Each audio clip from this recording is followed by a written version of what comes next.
Did you know the average person hears between 10 and 200 lies every single day? That might sound shocking, but studies have consistently shown that lying is a part of everyday communication. And here, as the bigger problem, most of us can only spot lies about 54% of the time, which means we're barely better than chance. Think about that for a moment. If you were flipping a coin, you'd almost be just as accurate at detecting lies as most people are. That should raise an important question. If lies are everywhere, how do we protect ourselves from them? Now, here's the first thing to understand. Not all lies are harmful. In fact, many of the lies we hear are what psychologists call white lies.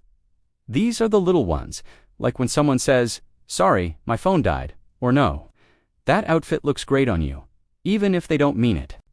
Research from the University of Wisconsin found that about 21% of lies are told simply to avoid someone. Another 14% are told to protect the liar, and around 9% are told to gain something personally. So while we often imagine lies as big malicious acts, most of them are small attempts to smooth over social situations. But here's the catch, Yvonne. Those small lies can add up and create mistrust. And of course, the bigger lies can cause emotional and financial damage. So how do we actually detect lies? The first place to look is language, the words people use. Communication scientists have discovered patterns that liars fall into without realizing it. For example, liars often avoid using the word "I." Instead of saying, "I didn't host a party here," they might say, "No party took place at this house." Notice the difference. In the first version, the speaker connects themselves directly to the story. In the second, they distance themselves. This distancing language is a subtle sign that someone may not want to be personally tied to what they re-saying. Another clue is negativity. On a subconscious level, liars often feel guilt or stress about what they're saying, and that leaks out in their word choice. For example, instead of just saying, "Sorry, my phone battery died," a liar might add, "Sorry, my stupid phone battery died. I hate that thing." The extra negative words don't really add to the explanation, but they do reveal the emotional state of the speaker. Now, let's talk about simplicity. Our brains are wired to struggle when constructing a false story. It's much harder to invent details than to recall them. Because of this, liars often give simpler explanations. They avoid judgment and evaluation because those are complex mental processes. Think about former U.S. President Bill Clinton's famous denial. "I did not have sexual relations with that woman."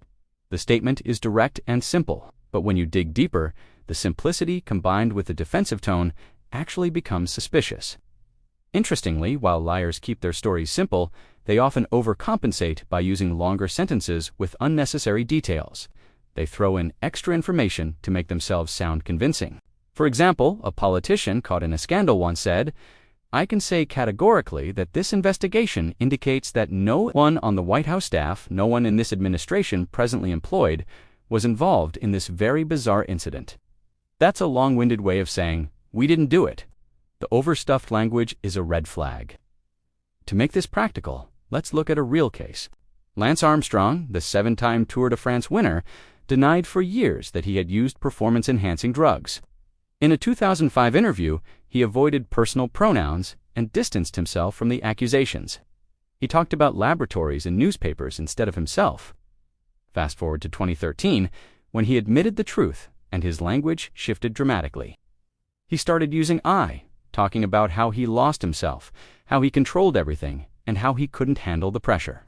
That change in pronoun use from distancing to personal ownership is one of the clearest linguistic indicators of deception versus honesty. But words are only half the story. The other half is body language. Human communication is 7% verbal, 38% vocal, and 55% nonverbal, according to a famous study by Albert Mehrabian. While the exact numbers are debated, the message is clear. Body language matters.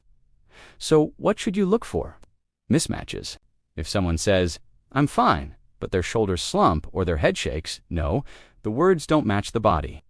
Those inconsistencies are often signs of dishonesty. Microexpressions are another giveaway. These are tiny, split-second facial expressions that reveal what someone is really feeling before they can control it.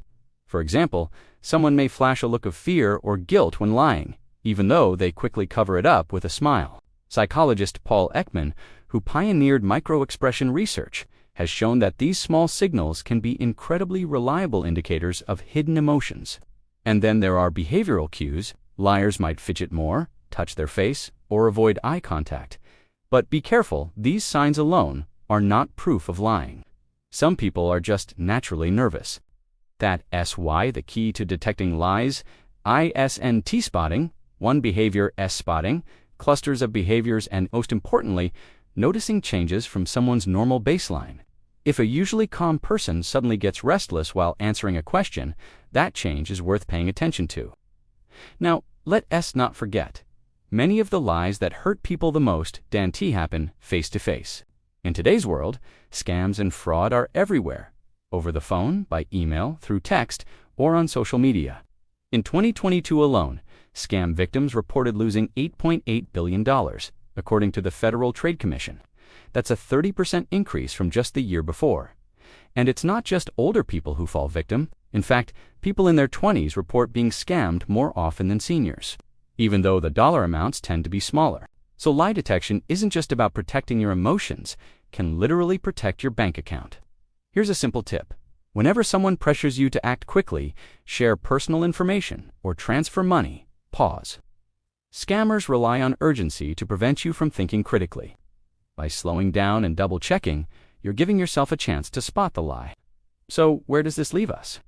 The truth is, you'll never be able to catch every lie. Even trained professionals, like law enforcement officers, don't have perfect accuracy. But by paying attention to language patterns, body language, and behavior changes, you can improve your odds dramatically. Look for distancing language, unnecessary negativity, overly simple explanations padded with details, mismatched expressions, or unusual nervousness. And always trust your instincts. Your subconscious often notices things your conscious mind overlooks. At the end of the day, becoming better at detecting lies isn't about being paranoid, it's about being aware. Lies are a natural part of human interaction, but when you can spot them more effectively, you protect yourself from emotional harm, from financial scams, and from relationships built on dishonesty. So the next time someone tells you, "Sorry, my phone died," or "I'm fine," really, pay just a little closer attention. The truth may be hiding between the lines.